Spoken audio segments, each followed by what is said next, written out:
Hello, world. Welcome back to Radioactive. On October 10th, 23andMe had just revealed to the public that it suffered a data breach that has affected about 6.9 million users of its approximately 14 million users. And now recently, some users have been starting to sue the company, alleging that the personal genomics and biotechnology company was irresponsible when handling their data and failing to secure it. And now 23andMe is arguing that they're starting to see how they did nothing wrong. The hackers have managed to breach about 14 accounts by brute forcing the passwords in this attack. And now you're probably wondering, how can 6.9 million users be at danger and stake here when only 14,000 accounts were actually hacked? Well, let's break this down. 23andMe works by applying users' personal info to link them with their family tree, which means that the information is all low-hanging fruit for anyone who wants to access it. According to the tech magazine Wired, in October, one of the hackers had claimed to breach security at 23andMe by posting about 1 million users of the Jewish Ashkenazi descent and 100,000 Chinese users to a hacker forum, breach forums, the most popular hacking forum at the time before it was shut down by the FBI, and the lead administrator of the site, Pom Pom Purin, was arrested.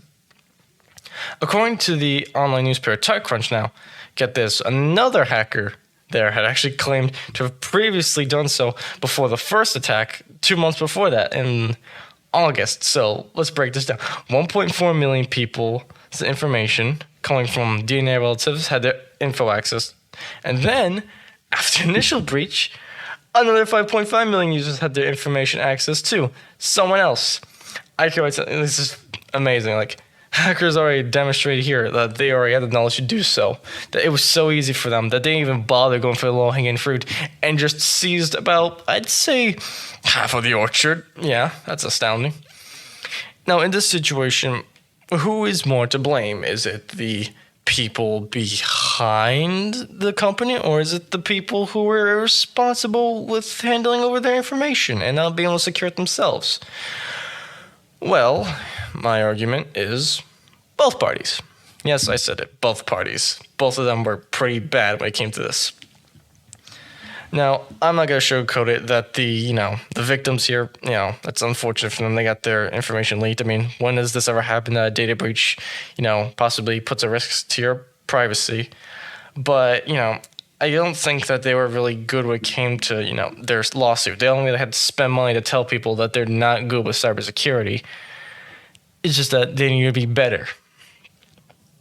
And it's not entirely wrong that 23andMe had not secured it. I mean, they're the company. They're the ones who need to secure this information. If they could be using it so much to link back families to them, they should have known that, something like this would have happened, and they needed to understand how the users are going to feel about this. Well, I'm not going to say that they're completely irresponsible. They did at least tell the users after the breach happened to reuse, make new passwords. No stronger ones, don't recycle them. But I think it's too little, too late at this point in time. They could have done this days ago, months ago, telling them that, this is important, like you need strong passwords and, we're concerned. But they really didn't. So, who's to blame? Basically, the guys who can't do cybersecurity or the guys who handle your data and didn't bother to help you do better cybersecurity. Crazy, right? So now, after this, you must be wondering, how do we prevent more problems like this so that our precious data doesn't get into the wrong hands? Well, it's very simple. I'm going to be laying it out in the best terms I can and how to protect yourself against similar data breaches. Let's start with the first one. You use strong passwords. This is already a given if I explained it to you already. If I just want to do minimum, I'd say 8 characters, but usually I'm going to guarantee that I'm going to do 20 plus character passwords if given my chance to. Within these passwords, there should be things like numbers, there should be letters, capital, lowercase, symbols to make them harder to guess, and especially spaces if you really want to get in there, or like extended ASCII, but that's more complicated if it's not on your keyboard, so I just stick to what I would have on my keyboard. Now, with this new strong password, that's great. Now you need to do is for every other account, create another password that's just as big as the one you just made before. And it's going to make it harder for any hacker to have a domino effect of you recycling a password, because recycling passwords is not good. So, yeah, good job. And the third time I hear you saying, how am I supposed to remember every last one of these 20 plus character passwords? You're crazy. You don't. You just don't have to. You just need a password manager. I mean, some of you who are my previous viewers must remember after suggesting password managers, I suggested things like Bitwarden, KeePassDX, and KeePassXE. KeePassDX is mainly for like Android phones, so if you're an iPhone user, I'd just say stick to Bitwarden, or if you really don't care about your password, who's protecting your passwords, I'd say if you have to, it's gonna hurt me saying this, but you can use a third-party service like Google's password managers or Microsoft password managers. Oh gosh, that very much hurts me on the inside. But if anything, they're pretty good companies. They care about security, so I'd argue if you want to do that, save your password managers with them. But don't ever put your passwords on the browser. That's a very lazy way of doing it. And if anything, if you go on like a public Wi-Fi or like a coffee shop or airplane, there could be a third person there who might be a hacker or another bad actor that can actually be able to seize that information if you're going onto a website, and you could see your login information from there. It's what we call a man-in-the-middle attack. Someone is in the middle of your internet. They're intercepting all of your information like a man in the middle. Now, if all goes south, like I just said, then you need to rely on multi-factor authentication. I ask you not to use SMS multi-factor authentication, as it is less secure than other methods.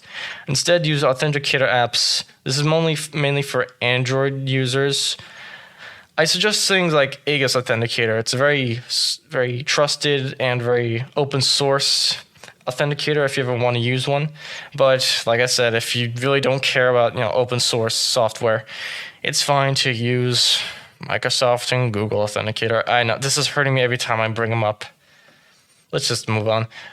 Finally, I now recommend you decide to cut back on giving up all this info to all these big companies that you don't trust. You don't need to give up everything you see, because if you have like multiple accounts that you're never going to use for dumb reasons, you're going to have your information breached. That's why you need to limit all the data you're handling to all these people. That's how, people get their information, leaked online. It's because they're not, secure with it. They go around giving it away willy-nilly. Now then, with this in mind, I'm hoping that these tips prevent you from having the same data stolen.